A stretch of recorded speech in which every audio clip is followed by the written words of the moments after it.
Puji nama Tuhan, Shalom.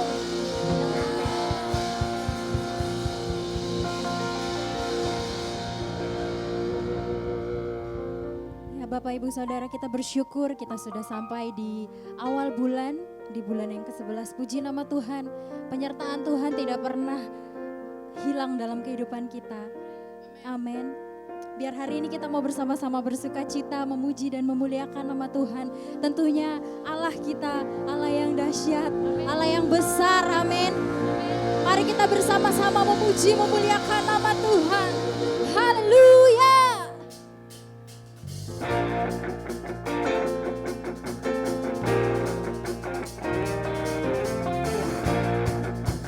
Mari kita mau bersama-sama bertepuk tangan buat Tuhan.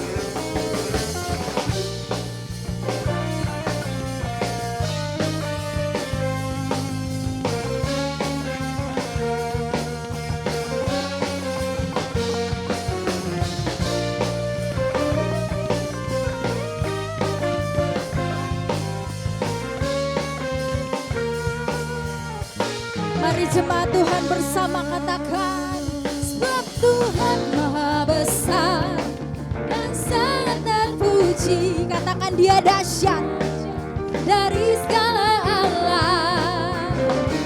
Sebab Tuhan Maha Besar dan sangat terpuji. Kuasanya dahsyat menghancurkan musuh. Katakan sebab Tuhan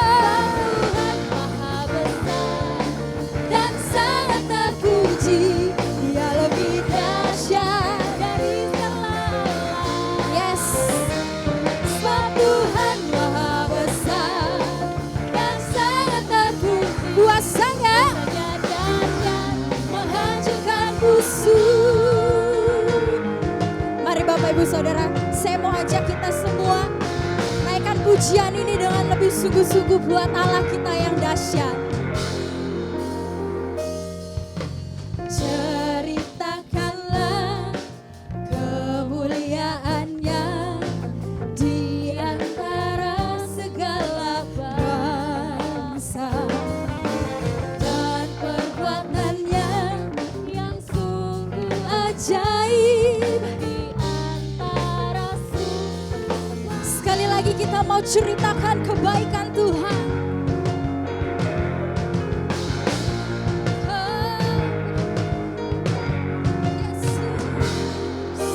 Ceritakanlah kemuliaannya di antara segala bangsa dan perbuatannya yang sungguh ajaib. Di mana? Yes. Sebab Tuhan Maha Besar dan sangat terpuji. Dia lebih dahsyat dari segala alam. Sebab Tuhan Maha Besar dan sangat terpuji. Katakan.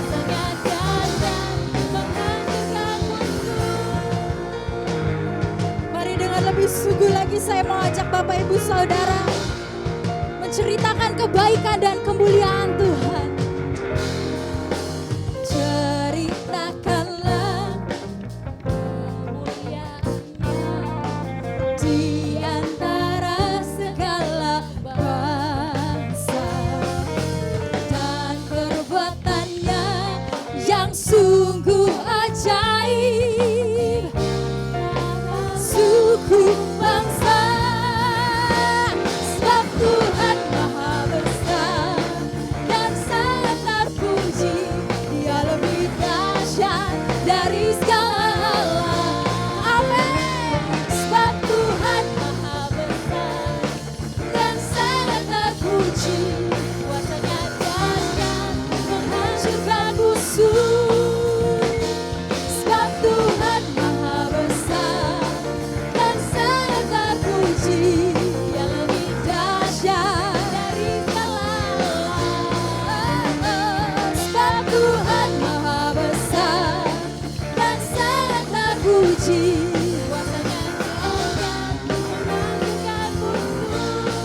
sambil bertepuk tangan. Yes. Dan sangat terpuji, Dia lebih dahsyat dari segala Allah. Sebab Tuhan maha besar dan sangat terpuji, kuasanya dahsyat. Lebih sungguh kita mau katakan sebab Tuhan maha besar dan sangat terpuji, Dia lebih dahsyat dari segala Allah.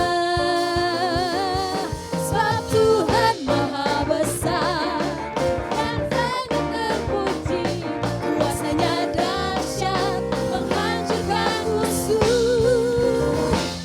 Sebab Tuhan maha besar dan sangat terpuji, Dia lebih dahsyat dari segala Allah.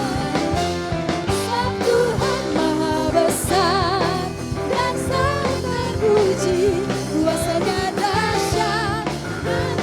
Katakan kuasanya dahsyat, dahsyat, dahsyat, dahsyat, dahsyat, dahsyat, menghancurkan musuh. Haleluya, sorakan haleluya, haleluya. Mari angkat tanganmu. Syadarala barala barala barala bayarala barala barala barala ba. Huriala ba syakarala barala barala barala barala ba. Mari angkat tanganmu, bawa hatimu, sembah Dia. Syakarala bayarala barala barala bayarala. Bawa persembahanmu yang terbaik sebagai ucapan syukurmu buat Tuhan. Mengucap syukur untuk penyertaan Tuhan. Mengucap syukur untuk kasih-Nya Tuhan yang tidak pernah berhenti dalam kehidupan kita. Syandara barala barala barala bayarala barala bayarala. Mari angkat suaramu, sembah Dia. Angkat tanganmu, mari berserah pada Yesus.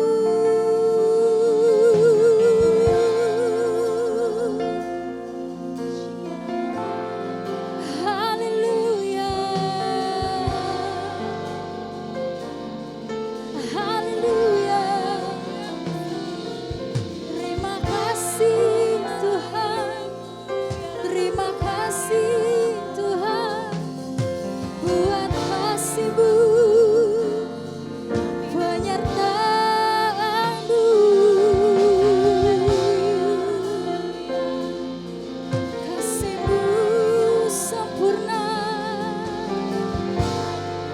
Terima kasih Yesus. Terima kasih ya Bapa. Terima kasih. Terus nikmati waktu penyembahanmu bersama Tuhan. Mari ajak keluargamu menyembah Dia. Ajak keluargamu meninggikan Dia. Yesus.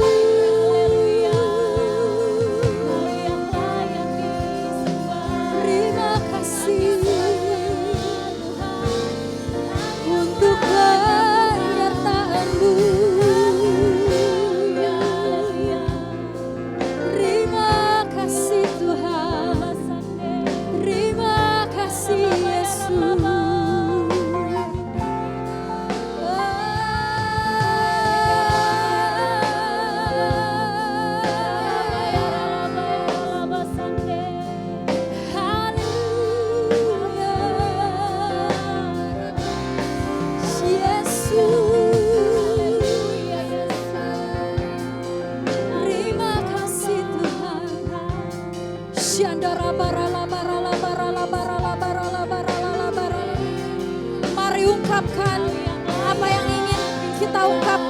nama Tuhan. yang layak ditinggikan.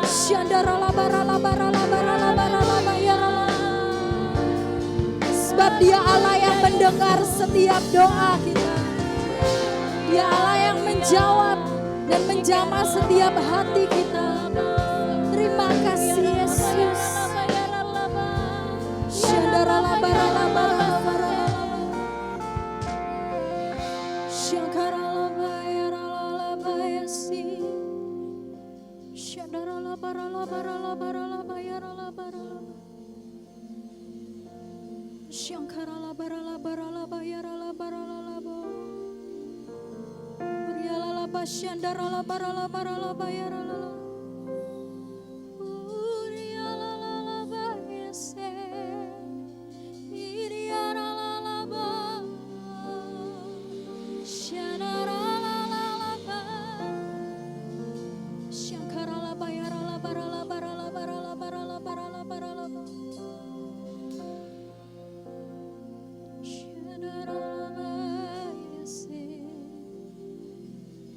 Tuhan, kami mengucap syukur bahwa sampai hari ini Engkau Tuhan yang sama yang menyertai kami kemarin. Tuhan, Engkau juga yang akan menyertai kami dalam hari-hari kami ke depan. Ajar kami Tuhan untuk menyerahkan kehidupan kami, mempercayakan kehidupan kami sepenuhnya sama Engkau. Karena kami tahu Engkau Allah yang setia, Engkau Allah yang tidak akan pernah meninggalkan kami. Engkau Allah yang selalu menyertai kami dalam kami sukacita maupun dalam kami duka cita. Kami percaya ada Allah, ada Yesus yang turut bekerja menyertai setiap kami. Dan biar saat ini Tuhan melihat setiap kami, setiap hati yang berseru Tuhan.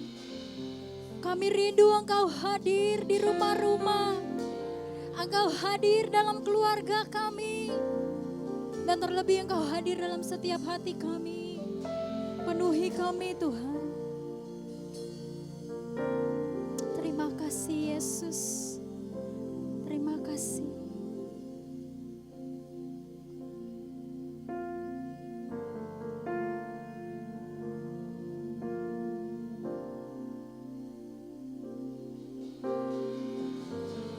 Kau Bapa yang setia, tak pernah sedetik Kau tinggalkan diriku.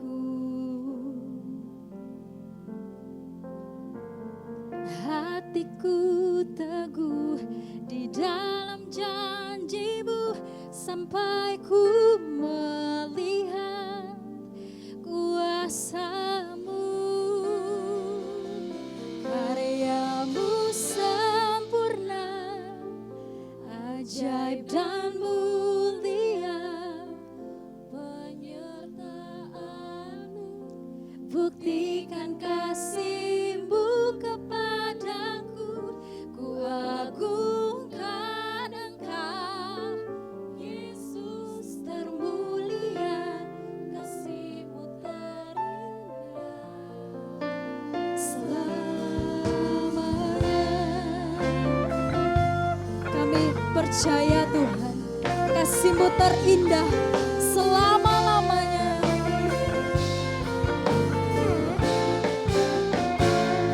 Mari bersama kita katakan, Kau Bapa yang setia, tak pernah sedetik Kau tinggalkan diriku. Hatiku teguh di dalam janji-Mu sampai ku melihat kuasa-Mu. Karya-Mu sempurna, ajaib dan mulia, penyertaan-Mu buktikan kasih-Mu kepadaku. Ku agungkan Engkau,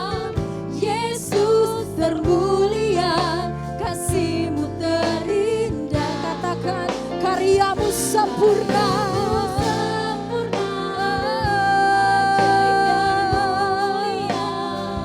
Penyertaan-Mu buktikan kasih-Mu kepadaku. Agungkan Engkau, Yesus termulia, kasih-Mu terindah. Karya-Mu ajaib dan mulia, penyertaan-Mu buktikan kasih-Mu kepadaku. Kuagungkan Engkau, Yesus termulia, kasih-Mu terindah. Karya-Mu ajaib dan mulia, penyertaan-Mu buktikan kasih-Mu kepadaku. Kuagungkan Engkau, Yesus termulia, kasih-Mu terindah. Selamanya biar musik memuji Tuhan. Mari kita sembah Dia, angkat suaramu sembah Dia. Terima kasih Yesus, penyertaan-Mu sempurna. Oh, Yesus, terima kasih buat penyertaan-Mu yang begitu sempurna Tuhan. Kami sungguh merasakan kasih-Mu. Terima kasih Yesus. Terima kasih Yesus Tuhan. Terima kasih Yesus. Terima kasih buat penyertaan-Mu sempurna dalam hidup kami.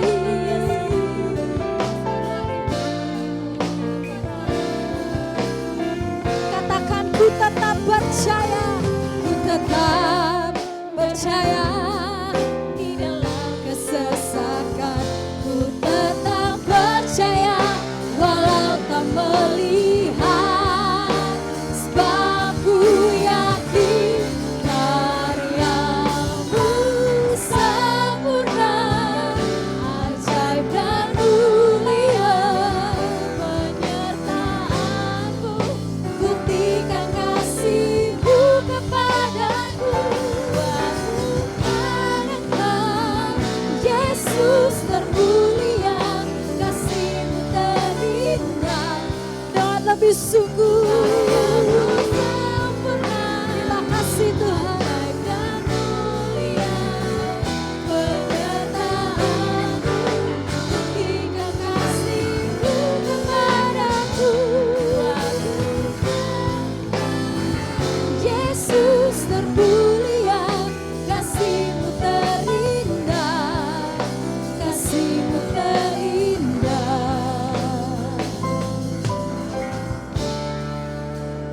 Selamanya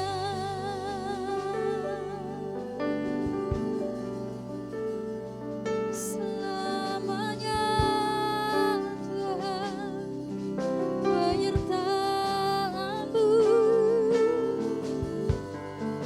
sempurna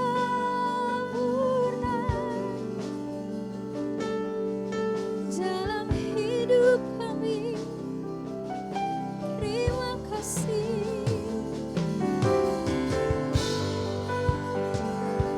Yesus. Kami bangga punya Allah yang besar, Allah yang layak. Terima pujian, terima kasih. Terima kasih Yesus.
ditinggikan. Mari jemaat Tuhan, haleluya, Kau Allah yang besar, haleluya, Kau mulia, namamu, kuasamu, kasihmu, Bapa, Kau yang layak ditinggikan. Namamu, kuasamu, kasihmu, Bapa, Kau yang layak ditinggikan. Namamu, kuasamu, kasihmu, Bapa, Kau yang layak.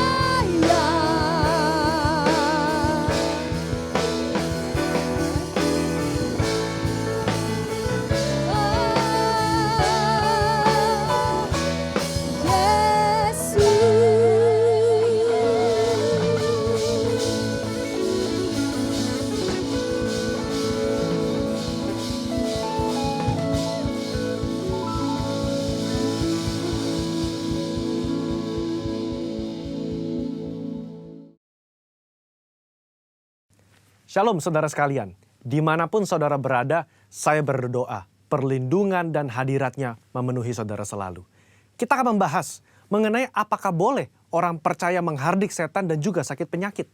Lalu apakah ada landasan firman dari kebiasaan yang umumnya orang Pentakosta lakukan ini? Sampai hari ini, kita masih mempercayai bahwa Allah masih mau melakukan mujizat di tengah-tengah dunia. Baik itu mujizat kesembuhan, kelepasan dari keterikatan, maupun providensia Tuhan di keseharian hidup kita.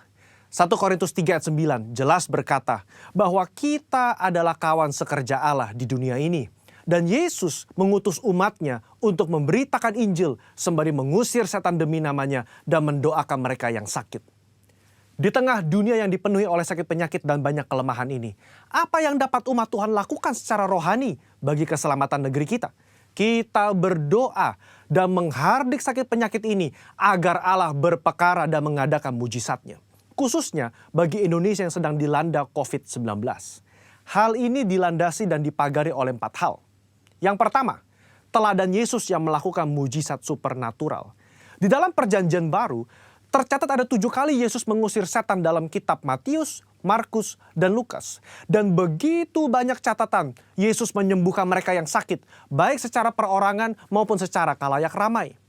Kalau kita adalah kawan sekerja Yesus dan percaya bahwa kita diberi kuasa oleh Roh Kudus untuk mengusir setan dan menyembuhkan sakit penyakit, maka kita pun akan berlaku demikian. Pengetahuan Alkitab kita akan lebih kuat jika disertai oleh pengalaman iman yang sama. Kita membaca bahwa Yesus sering melakukan kesembuhan. Dia memberikan kuasa yang sama kepada para murid. Seperti di dalam Lukas pasal yang 9 ayat yang pertama. Dikatakan, maka Yesus memanggil ke-12 muridnya, lalu memberikan tenaga dan kuasa kepada mereka untuk menguasai setan-setan dan untuk menyembuhkan penyakit-penyakit. Nah, secara global, umat Pentakosta meyakini bahwa orang percaya di zaman now juga diberikan kuasa untuk menghardik dan menyembuhkan. Gembala sidang kita Paniko mendapatkan tuntunan untuk melakukan KKR kesembuhan ilahi di dalam dan luar negeri. Tercatat sudah ada 318 kali KKR yang dilakukan dari tahun 2006 sampai 2019. Dan juga lewat program TV yang disaksikan oleh jutaan orang yang mengalami hadirat Tuhan. Ribuan orang mengalami kesembuhan yang juga disaksikan oleh banyak orang. Itu adalah pengalaman rohani tak terbantahkan yang memperkuat pengetahuan umat tentang karakter Allah yang penuh kasih itu.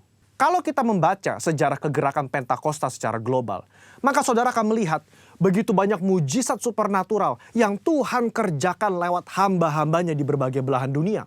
Itu semua semata-mata karena Allah mengasihi jiwa-jiwa dan Ia ingin semua orang diselamatkan. Yang kedua, otoritas firman Tuhan. Di dalam kehidupan orang percaya, firman Tuhan menjadi dasar dari apa yang kita lakukan sehari-hari. Kalau pertanyaannya adalah, apakah orang percaya boleh menghardik sakit penyakit dan setan? Tentu kita melihat dari teks Alkitab bagaimana Yesus dan para rasul melakukannya. Di dalam Lukas pasal yang keempat, ayat yang ke-39. Mertua Petrus sakit demam keras. Petrus meminta Yesus untuk datang. Yesus menyembuhkan mertua Petrus dengan cara apa? Yesus menghardik demam itu dan penyakit itu pun meninggalkan dia. Ini yang menjadi dasar bagi orang percaya. Secara spiritual, kita berdoa dan menghardik sakit penyakit seperti yang Yesus lakukan. Di dalam Yohanes pasal ke-14 ayat yang ke-12 juga dikatakan bahwa orang percaya akan melakukan pekerjaan-pekerjaan yang Yesus lakukan. Bahkan pekerjaan yang lebih besar lagi. Pekerjaan ini mencakup mujizat-mujizat yang Yesus lakukan. Karakter kerendahan hati yang dia tunjukkan. Dan kasih yang diberikan kepada orang-orang yang membutuhkan. Inilah yang menjadi dasar bagi orang percaya untuk melangkah dengan iman di atas dasar janji firman Tuhan. Poin yang ketiga, ketaatan kepada pemerintah. Ketika gereja mengajak umatnya untuk berdoa syafaat bagi negeri ini, bukan berarti kita tidak mentaati pemerintah dalam melakukan physical distancing atau memakai masker. Roma 13 jelas mengajarkan bahwa orang percaya diminta untuk taat dan patuh kepada pemerintah sebagai hamba Allah di dunia untuk kebaikan kita. Dalam konteks pandemi COVID-19, maka ketika kita berdoa, menghardik pandemi ini agar cepat selesai, pada saat yang bersamaan, kita juga mentaati peraturan pemerintah dalam mematuhi protokol kesehatan. Poin yang keempat, menantikan waktunya Tuhan. Ketika kita berdoa syafaat dan melakukan tindakan iman seperti menghardik hal semacam ini, tidak terlepas dari kedaulatan Tuhan. Iman yang rasional membuat kita terus-menerus berdoa dan berharap hanya kepada Tuhan, sembari mengetahui bahwa jalan manusia bukan jalannya Tuhan. Rancangan manusia bukan rancangannya Tuhan. Contoh, ketika Daud berdoa dan berpuasa demi anaknya yang sakit, sebagai penghakiman Tuhan atas hubungannya yang salah dengan Batsheba, dia melakukannya dengan tidak jemu-jemu. Tetapi ketika Tuhan berkata lain dan anak itu harus mati, maka Daud segera bangkit. Dia makan dan kembali beraktivitas. Apa yang dapat kita pelajari? Orang percaya diminta untuk terus berdoa dengan tidak jemu-jemu. Tetapi jawaban final ada di tangan Tuhan. Rentang waktu ketika kita mulai berdoa sampai adanya jawaban dari Tuhan dapat digunakan sebagai waktu pertobatan dari sisi manusia dan juga waktu untuk mencari hadirat Tuhan. Saudara, apa kesimpulannya? Iman yang rasional bukanlah iman yang buta dan gegabah. Iman yang melibatkan akal budi dan pikiran kita sangat diperlukan dalam meresponi pandemi COVID-19 ini. Kita tetap mempercayai mujizat Allah di tengah bangsa kita. Kita berdoa untuk pemerintah agar diberi hikmat menyelesaikan pandemi ini. Dan kita pun mentaati protokol kesehatan, menjaga jarak, mencuci tangan, dan memakai masker. Saya berdoa agar kita semua mau ambil bagian untuk berdoa dan bersyafaat bagi bangsa Indonesia. Saudara-saudara, untuk penjelasan lebih lengkapnya dari tim teologi kami, jangan lupa buka link yang ada di atas atau scan barcode yang tersedia. Tuhan Yesus memberkati saudara sekalian. Amin.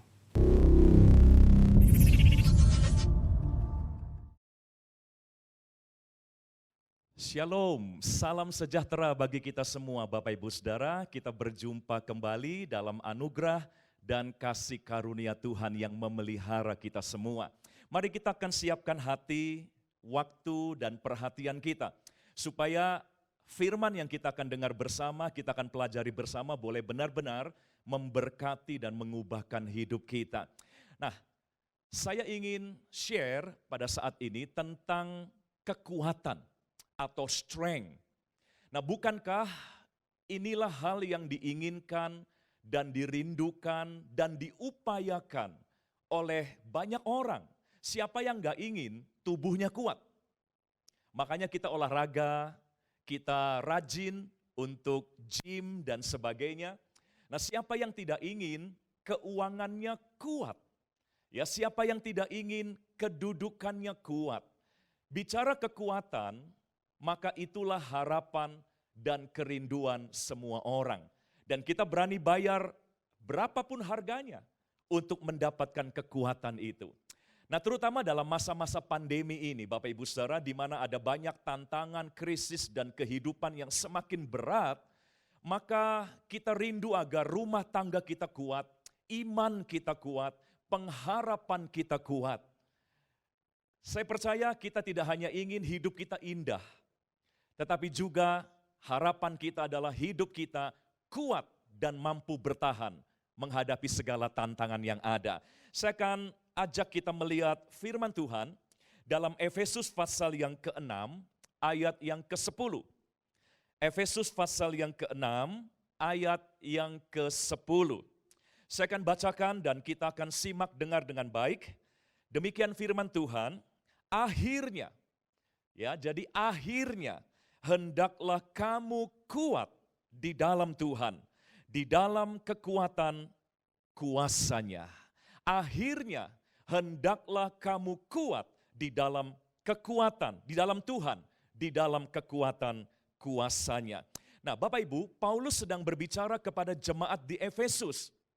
Sebuah jemaat yang tinggal di sebuah kota besar yang namanya Efesus, di mana kota Efesus adalah kota yang penuh dengan penyembahan berhala, penuh dengan praktek sihir, sebuah kota maju yang begitu hedonis, sehingga kekristenan mendapatkan tekanan, penolakan, dan bahkan ditentang habis-habisan. Sehingga jemaat Tuhan di kota Efesus tentu berhadapan dengan situasi yang berat dan sulit. Nah, Paulus memberi nasihat agar mereka jangan kalah, jangan menjadi lemah dengan situasi dan tantangan yang ada di kota di mana mereka tinggal. Hendaklah kamu menjadi kuat di dalam Tuhan. Dibuka dengan kata hendaklah. Artinya Paulus sadar dia tidak bisa memaksa. Hendaklah artinya sebuah himbauan. Paulus berharap mereka kuat. Makanya dia menggunakan kata hendaklah. Artinya tergantung mereka sendiri juga. Nah, sama hari ini firman Tuhan juga datang kepada kita, hendaklah kamu kuat. Artinya Tuhan tidak bisa paksa kita. Tuhan hanya berharap kita tetap kuat. Nah, jadi yang menentukan kuat tidaknya kita adalah diri kita sendiri. Kitalah yang bisa menentukan kita akan kuat atau kita menjadi lemah. Kita diminta memilih, kita diminta membuat keputusan untuk menjadi kuat di tengah tantangan dan persoalan yang ada dalam hidup kita. Tentu tidak ada seorang pun yang menyukai kondisi yang lemah, Bapak Ibu. Tidak ada orang yang suka kalau tubuhnya lemah. Tidak ada orang yang suka kalau keuangannya dalam kondisi lemah. Itulah sebabnya saya berharap kita bersama-sama mengambil keputusan dan pilihan. Sekalipun keadaan tidak mendukung, sekalipun keadaan justru bertolak belakang, tetapi tetap Tuhan menghendaki kita memilih untuk menjadi kuat. Ya, ada contoh yang Daud tunjukkan untuk kita semua. Saya mau tunjukkan dalam 1 Samuel pasal 30 ayat yang ke-6. 1 Samuel pasal 30 ayat yang ke-6. Saya akan bacakan demikian firman Tuhan. Dan Daud sangat terjepit. Kita juga sedang terjepit dengan berbagai macam krisis yang ada. Dan Daud sangat terjepit karena rakyat mengatakan hendak melempari dia dengan batu. Nah, seluruh rakyat itu telah pedih hati, masing-masing karena anaknya laki-laki dan perempuan. Kalimat terakhir penting untuk kita perhatikan, tetapi Daud menguatkan kepercayaannya kepada Tuhan Allahnya. Tetapi Daud menguatkan kepercayaannya kepada Tuhan Allahnya. Artinya Daud mengambil pilihan untuk tetap kuat. Sekalipun ada banyak tekanan, himpitan yang seharusnya membuat dia lemah. Kalau Daud bisa menjelaskan kepada kita kenapa dia mengambil pilihan untuk menguatkan kepercayaannya, mungkin dia akan bilang lemah itu enggak enak. Makanya jangan memilih untuk tetap menjadi lemah. Jangan memilih untuk ditentukan menjadi lemah oleh keadaan.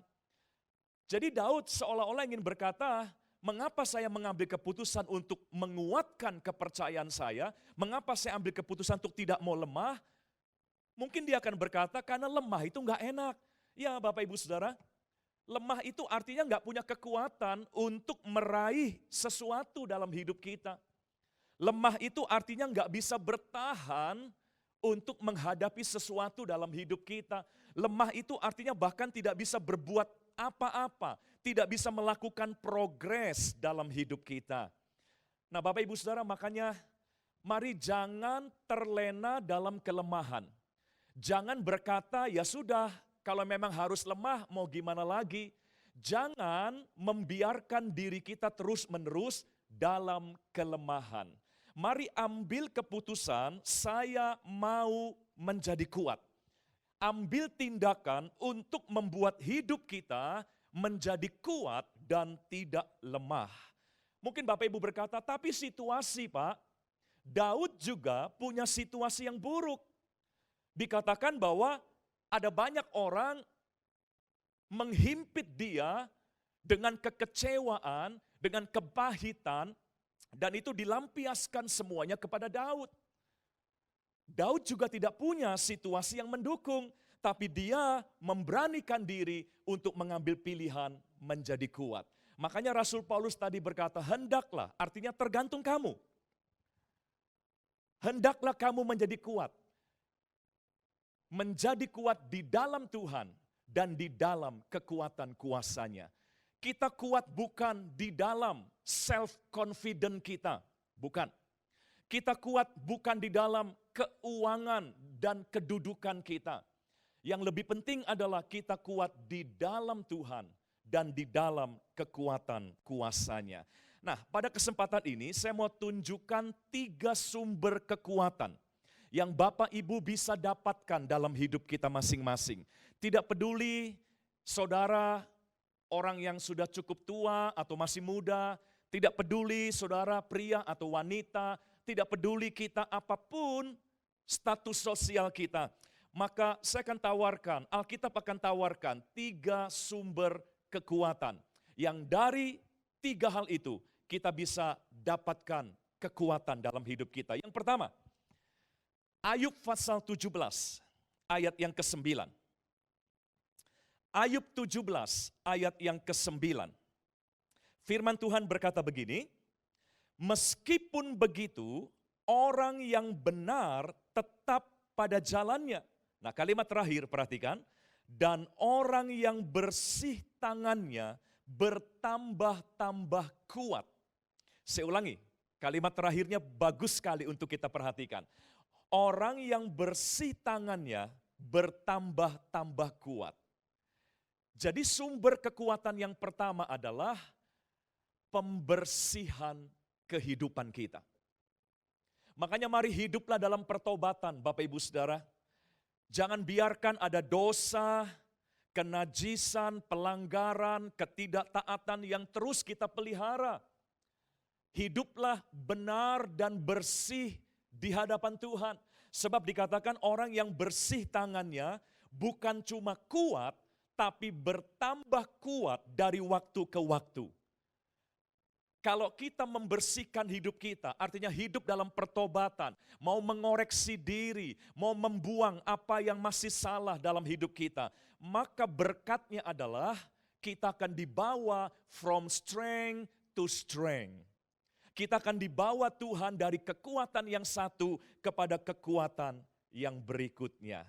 Analogi sederhananya mudah. Lingkungan yang bersih akan membuat kehidupan menjadi kuat.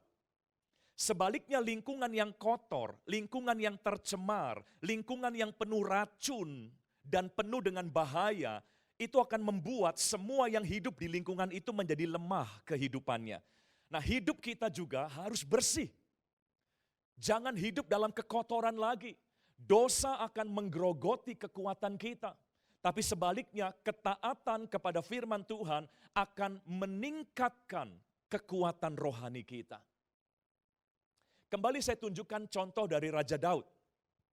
Dan kali ini saya mau bandingkan Daud dengan Saul. Mari, dalam 2 Samuel pasal 3 ayat yang pertama. 2 Samuel pasal yang ketiga ayat yang pertama. Ada masa di mana ada persaingan antara Daud dan Saul. Dan jelas Saul merasa Daud adalah saingan kuatnya dia. Makanya Saul iri kepada Daud. Saul makanya tidak suka dengan Daud. Karena memang tanpa disadari memang muncul persaingan antara Daud dan Saul. Nah, mari kita lihat dalam 2 Samuel 3 ayat yang pertama, peperangan atau persaingan antara keluarga Saul dan keluarga Daud berlarut-larut. Jadi persaingannya enggak berhenti-berhenti. Tapi lihat hasil dari persaingan itu. Daud kian lama kian kuat. Daud bukan cuma kuat untuk satu saat, tapi kian lama kian kuat. Sedangkan keluarga Saul kian lama kian lemah. Nah, pertanyaannya sekarang, kenapa Daud kian lama kian kuat, sementara Saul kian lama kian lemah? Nanti Bapak Ibu pelajari sendiri, ada satu ciri dari Raja Daud yang kita dapat kenali dari mazmur-mazmurnya. Daud adalah seorang yang terbuka di hadapan Tuhan, dan bahkan Daud sering meminta Tuhan membersihkan, mengoreksi kehidupannya. Kita tidak asing dengan mazmur Daud yang berkata, "Ujilah aku ya Tuhan, kenali batinku, selidiki akan hatiku, nyatakanlah apa yang salah." Itulah ciri Daud. Daud adalah seorang yang rela terus dibersihkan. Makanya kita kenal Daud seorang yang tidak pernah melakukan dosa yang sama untuk kedua kalinya. Dia bisa saja jatuh dalam dosa, tapi dia tidak pernah jatuh dalam dosa yang sama untuk kedua, ketiga, atau keempat kalinya. Karena Daud adalah seorang yang rela dibersihkan. Dia bukan orang sempurna, tapi dia orang yang selalu terbuka dan memberi dirinya untuk selalu dibersihkan. Dan kembali kepada poin pertama tadi kita, pembersihan hidup. Orang yang bersih hidupnya, tangannya, kian lama kian kuat. Dan ini terjadi pada Daud. Sementara Saul kian lama kian lemah. Kenapa? Karena Saul berbeda dengan Daud. Saul adalah orang yang anti koreksi. Saul adalah orang yang tidak hidup dalam pertobatan. Ketika ditegur bukannya bertobat, dia malah marah. Orang seperti apakah kita hari-hari ini? Kalau kita merindukan hidup yang kuat dan bertambah hari bertambah kuat, sekalipun ada pandemi, krisis, dan sebagainya. Mari teladanilah apa yang Daud pernah lakukan dalam hidupnya. Dia rela terus membersihkan hidupnya sesuai dengan kehendak Tuhan. Dan akibatnya orang yang bersih hidupnya kian lama, kian kuat. Jadi itu yang pertama, sumber kekuatan kita adalah kehidupan yang terbuka dan rela terus dibersihkan.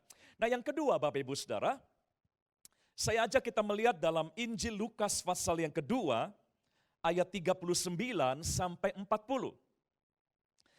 Kita akan lihat dari kehidupan Tuhan Yesus, Juru Selamat kita. Lukas 2 ayat 39 dan 40. Ada masa di mana Tuhan Yesus dikatakan bertumbuh semakin kuat. Ditunjukkan dalam 2 ayat ini ya, saya akan bacakan. Dan setelah selesai semua yang harus dilakukan menurut hukum Taurat, kembalilah mereka, yaitu Yesus dan keluarganya dan orang tuanya, kembalilah mereka ke kota kediamannya, yaitu kota Nazaret di Galilea. Dan ayat 40 perhatikan, anak itu, yaitu Yesus, anak itu bertambah besar dan menjadi kuat. Inilah yang kita rindukan, bukan? Yesus pun bertambah besar dan menjadi kuat, penuh hikmat dan kasih karunia Allah ada padanya. Jadi Tuhan Yesus mengalami pertumbuhan semakin kuat ketika dia tinggal di Nazaret. Nah, mari kita bertanya, emang dia melakukan apa di Nazaret? Apa yang menyebabkan dia menjadi kuat selama dia tinggal di Nazaret? Mari saya tunjukkan ya dalam Lukas pasal yang keempat ayat 16. Ini jawabannya. Tadi Lukas 2 berkata, Yesus menjadi kuat di masa-masa di mana dia tinggal di Nazaret. Kita mau bertanya, apa yang dia lakukan sehingga di Nazaret dia menjadi anak yang terus bertumbuh menjadi kuat? Nah, jawabannya adalah Lukas 4 ayat 16. Lukas 4 ayat 16 dikatakan, ia yaitu Yesus datang ke Nazaret, tempat ia dibesarkan. Atau kalau saya ganti, tempat ia menjadi kuat. Ya, di Nazaret. Nah, dikatakan selanjutnya, dan menurut kebiasaannya, jadi ada sebuah kebiasaan yang dia bangun selama dia dulu pernah tinggal di Nazaret. Menurut kebiasaannya pada hari Sabat, ia masuk ke rumah ibadat, lalu berdiri hendak membaca dari Alkitab. Jadi izinkan saya menyimpulkan begini Bapak Ibu. Dikatakan Tuhan Yesus menjadi kuat ketika dia tinggal di Nazaret. Nah ternyata di Nazaret ada kebiasaan yang Yesus selalu lakukan, yaitu pada hari Sabat, Yesus selalu masuk ke rumah ibadah, ya tentu beribadah, lalu dia aktif di rumah Tuhan dengan cara membaca Alkitab, membaca kitab-kitab yang ada di rumah ibadat itu. Jadi saudaraku, kenapa dia bertumbuh menjadi kuat di Nazaret? Karena ada kebiasaan beribadah, ada kebiasaan aktif di rumah ibadah. Sehingga Yesus menjadi kuat selama dia tinggal di Nazaret. Sebab di Nazaret dia membangun kebiasaan, yaitu beribadah kepada Tuhan. Bersekutu dengan Tuhan. Jadi Bapak Ibu, yang kedua ini adalah kita bisa semakin kuat kalau kita membangun satu habits, satu gaya hidup, yaitu selalu beribadah, bersekutu, dekat dengan Tuhan, intim dengan Tuhan, secara reguler. Bukan hanya kalau bisa saja, bukan hanya kalau ada waktu saja. Jadi kita nggak mungkin kuat kalau kita nggak rutin berhubungan dengan Tuhan. Kita nggak mungkin kuat kalau kita tidak reguler beribadah kepada Tuhan. Sekalipun di masa pandemi ini kita memang nggak bisa beribadah secara fisik. Tetapi puji Tuhan ada teknologi yang tetap menawarkan kita untuk bisa beribadah di rumah-rumah. Manfaatkanlah itu saudara. Nah iblis ingin menjauhkan kita dari pertemuan-pertemuan ibadah. Seperti Ibrani 10 ayat 25 katakan, di akhir zaman akan ada kebiasaan di mana orang akan menjauhkan diri dari pertemuan ibadah. Itulah yang menyebabkan banyak orang akhirnya tidak mempunyai kekuatan. Karena dia terpisah dari Tuhan. Dia tidak continue bersekutu dengan Tuhan. Seperti arang Bapak Ibu. Coba bayangkan batu arang ya, yang menyala merah, panas. Tetapi ketika ada satu batu, satu bongkah arang yang tadinya menyala panas, lalu diambil, dicabut dari kelompok arangnya itu. Akhirnya satu bongkah arang yang tadinya merah, menyala, panas, ketika dia dicabut, dia tidak lagi bergabung dengan komunitasnya. Maka akhirnya lama-lama akan padam. Kekuatan energinya akan surut. Dan akhirnya dia menjadi batu yang dingin dan mati. Hidup kita pun seperti itu. Tuhan sediakan gereja, Tuhan sediakan komunitas, Tuhan sediakan kelompok sel, cool dan sebagainya. Supaya kita bisa mendapat kekuatan di dalamnya. Jadi Bapak Ibu manfaatkanlah itu. Dan jangan cuma pasif di rumah Tuhan. Yesus aktif di bait Allah dengan membaca kitab-kitab yang ada. Seperti kita exercise. Aktivitas rohani itu seperti kita exercise. Orang kalau exercise tubuhnya akan semakin kuat. Jadi mari Bapak Ibu Saudara, resep yang pertama dari Daud. Kalau ingin terus menjadi kuat dan semakin kuat, hidup harus terus mau dibersihkan. Lalu resep dari Tuhan kita Yesus Kristus, kalau mau terus bertumbuh menjadi semakin kuat, mari reguler, jangan biarkan kehidupan ibadah kita menjadi berkurang atau menjadi semakin renggang. Tapi justru harus semakin giat dilakukan supaya kita terus menjadi orang yang dikuatkan di dalam Tuhan. Yang terakhir, yang ketiga Bapak Ibu Saudara, kali ini kita belajar dari nasihat Rasul Paulus. Sumber kekuatan yang kita bisa praktekkan dalam hidup kita. Dalam 2 Timotius pasal yang kedua, ayat 1 dan ayat yang kedua. 2 Timotius 2 ayat 1 dan ayat yang kedua. Saya baca ya ayat 1 dulu. Sebab itu hai anakku, jadilah kuat oleh kasih karunia dalam Kristus Yesus. Jadi Paulus menasihatkan Timotius, kamu gak boleh lemah. Kamu harus kuat, kamu harus jadi kuat. Lalu bagaimana caranya? Ayat yang kedua, Paulus meneruskan begini. 2 Timotius 2 ayat yang kedua. Apa yang telah engkau dengar daripadaku di depan banyak saksi, percayakanlah itu kepada orang-orang yang dapat dipercayai. Atau bagikanlah itu. Semua yang kamu dapat dari aku, semua yang kamu telah terima dari aku, sharekan, bagikan, percayakanlah kepada orang-orang lain yang dapat dipercaya dan yang juga cakap mengajar orang lain. Jadi Bapak Ibu Saudara, yang ketiga adalah kita bisa menjadi kuat dengan cara kita membagikan sesuatu. Mempercayakan sesuatu. Artinya dengan kita memberi, kita akan semakin kuat. Rasanya memang gak masuk di akal ya. Tetapi inilah dimensinya Allah. Dimensinya dunia adalah semakin banyak mengumpulkan, semakin kuat. Makanya kita terjebak dengan prinsip ya hemat pangkal kuat atau pangkal kaya. Itulah dimensinya dunia. Tapi dimensinya Allah, semakin kita bermurah hati, semakin kita banyak menyalurkan, semakin banyak kita menjadi berkat, kita akan semakin kuat. Paulus mendidik Timotius, kamu harus kuat. Itu ayat yang pertama tadi. Caranya gimana? Ayat yang kedua Paulus beritahu, semua yang kamu telah terima dari aku, bagikan kepada orang lain. Percayakan pada orang lain. Jadi Bapak Ibu Saudara, tetaplah jadi orang yang bermurah hati. Tetaplah generous di tengah situasi yang memang tidak baik ini.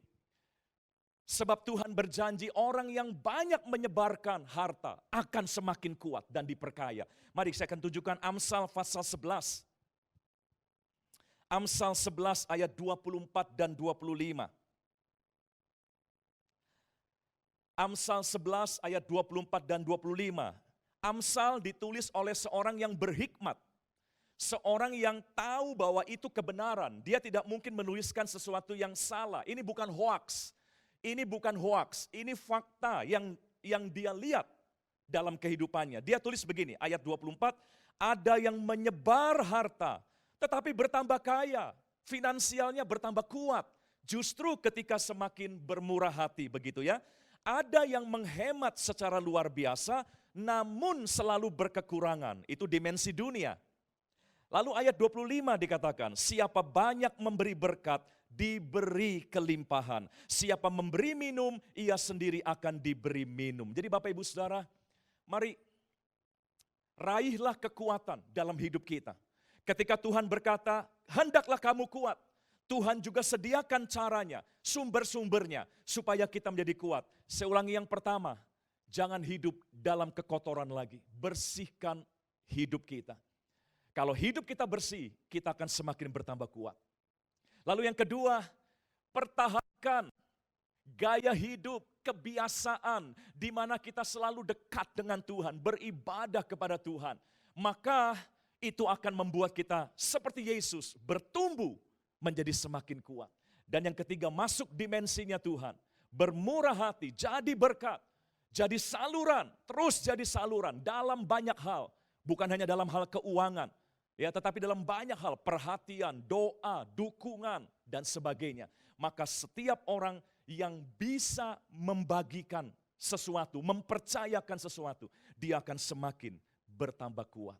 Bapak Ibu, harapan dan doa kita, doa saya, tim penggembalaan yang ada, semoga Bapak Ibu terus semakin hari semakin kuat. Dunia boleh semakin hari semakin lemah, tapi orang-orang yang mencintai Tuhan akan semakin hari semakin kuat. Tuhan memberkati kita dimanapun kita berada. Mari kita tundukkan kepala kita berdoa bersama. Bapa di surga, terima kasih. Dalam waktu dan kesempatan yang baik ini, Tuhan kembali sudah memberkati kami dengan firman-Mu. Tuhan, kami sepakat dengan semua yang telah mendengar firman-Mu hari ini. Kami tidak mau menjadi lemah. Kami tidak mau terjebak dalam kelemahan-kelemahan yang akhirnya akan merugikan kehidupan kami. Kami mengambil keputusan untuk kami mau bangkit menjadi umat yang kuat. Berbicaralah terus dalam hidup kami, tuntunlah kami, agar kami tidak salah melangkah di tengah dunia yang semakin membingungkan ini. Kasih karunia-Mu terus memelihara, memberkati seluruh umat-Mu, dan semua kami, dimanapun kami berada. Terima kasih Bapa di surga. Bapak Ibu Saudara, sekarang mari kita buka hati bersama, angkat kedua tangan kita. Inilah firman Tuhan bagi kita semua. Tuhan memberkati dan melindungi engkau. Tuhan menyinari engkau dengan wajah-Nya dan memberi engkau kasih karunia. Tuhan menghadapkan wajah-Nya kepadamu dan memberi engkau damai sejahtera. Di dalam nama Tuhan Yesus Kristus, mari kita yang percaya kita bersama katakan, amin. Tuhan memberkati kita semua. Shalom saudara, mari kita akan masuk di dalam perjamuan kudus. Ada dua hal yang lebih dulu harus kita lakukan sebelum kita masuk di dalam perjamuan kudus. Yang pertama, minta ampun kepada Tuhan buat setiap kesalahan-kesalahan yang mungkin kita lakukan. Dan yang kedua, mari kita datang dengan kerendahan hati. Mari sebelum kita masuk, kita akan berdoa terlebih dahulu. Kami sungguh mengucap syukur Tuhan buat segala kebaikan yang boleh kami alami sepanjang minggu, sepanjang bulan ini Tuhan. Kami berterima kasih, kami punya Tuhan yang baik, Tuhan yang mengerti setiap kebutuhan kami. Dan Tuhan yang selalu membimbing kami, memberikan kami jalan keluar buat setiap permasalahan-permasalahan yang kami hadapi. Terima kasih Tuhan Yesus, sebentar lagi kami akan makan dan minum sehidangan dengan Engkau. Tahirkan, kuduskan setiap kami supaya kami boleh makan dan minum dengan cara yang benar. Dan kami diberkati Tuhan. Terima kasih Tuhan Yesus, terima kasih. Di dalam nama Yesus kami berdoa dan mengucap syukur. Haleluya. Amin.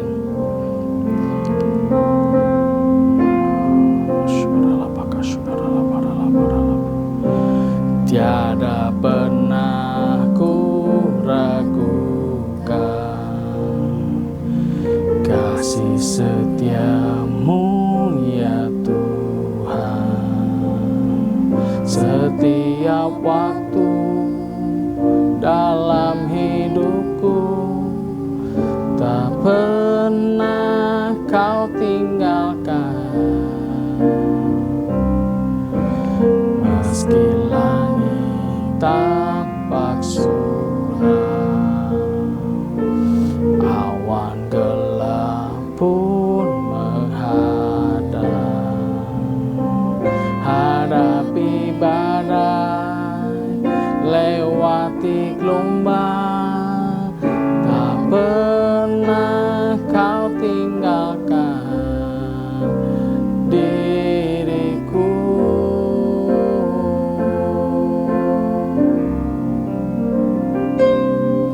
Walau 1000 rebah di sisiku,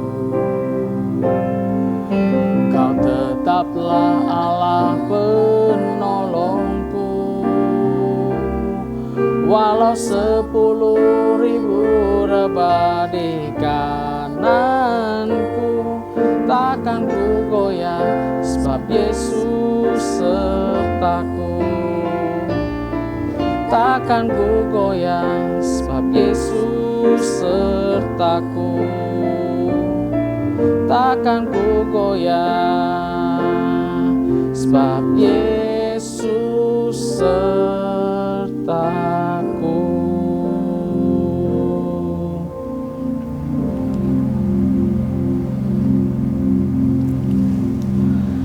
Sebab apa yang telah kuteruskan kepadamu telah aku terima dari Tuhan, yaitu bahwa Tuhan Yesus pada malam sebelum Ia diserahkan mengambil roti.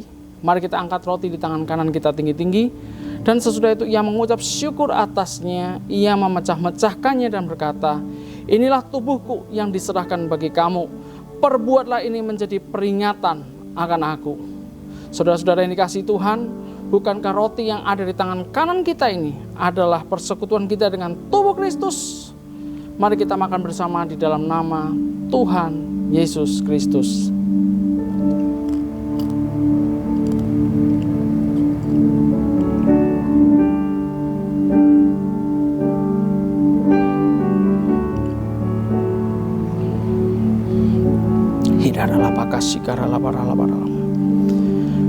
Demikian juga ia mengambil cawan sesudah makan.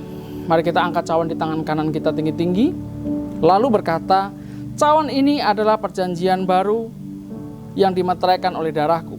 Perbuatlah ini setiap kali kamu meminumnya menjadi peringatan akan aku. Saudara-saudara yang dikasihi Tuhan, bukankah cawan pengucapan syukur yang atasnya kita ucapan syukur adalah persekutuan kita dengan darah Kristus? Mari kita minum bersama-sama di dalam nama Tuhan Yesus Kristus. Mari kita naikkan ucapan syukur kita.